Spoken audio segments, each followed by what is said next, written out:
Simon, that we would abolish Section 12(1)B. I'm sorry I spelt out some sociological and historical consequences of it, but we can't hide them. I wish you and your sisters would take it out of your head that somehow we're deliberately trying to frustrate the concept of equality. At least in the law, everybody is assured here that we are not. No. In a sense, you're equal when you think you're equal. And if you think you're unequal, the law won't change much. Simon? Mr. Prime Minister, I consider myself an equal. I am an Aboriginal representative that represents both male and female persons in northern Quebec. And I've always tried to be very unbiased towards who I represent, because I feel that as people we have one interest, and that is our collective and individual rights.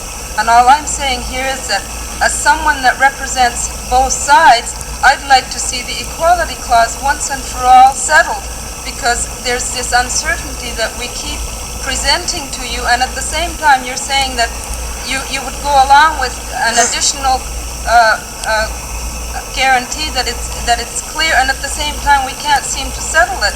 And it's now 3:35, and I don't see how we can go on much longer with this. I had one delegate from the...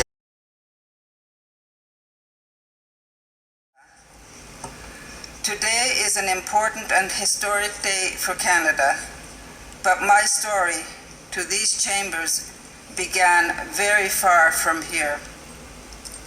I was born Mary Jeannie May in Arctic Quebec, now known as Nunavik. My Inuk name is Ningyukarlak, and Prime Minister, it means bossy little old lady.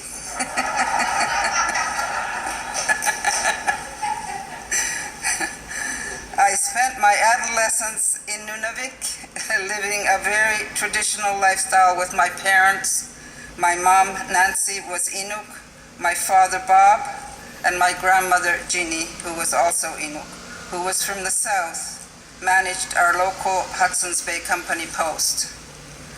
Many months out of the year, we lived on the land, traveling by dog team and boat, hunting, fishing, and gathering food. Over the years, I had exchanged stories with Canadians about favorite childhood memories.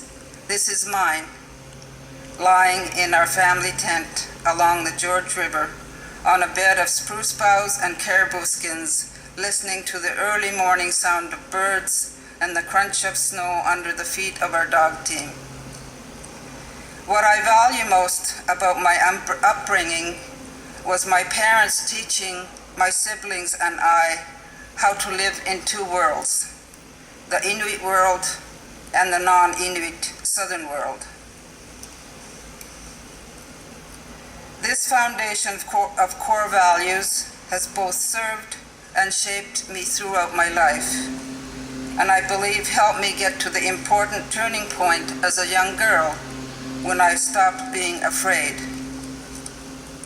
It took time before I gained the self-confidence to assert myself and my beliefs in the non-Indigenous world.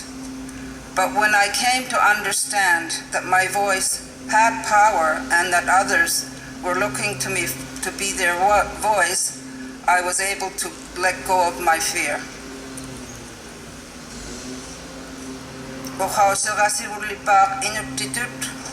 Amalo inut suta inut winnaw suta uhaw sirut ilokositinut bitut simar lagitok amalo daymangat inuro silang lauk simagatta uvatinut sibumapaliagutir simayok.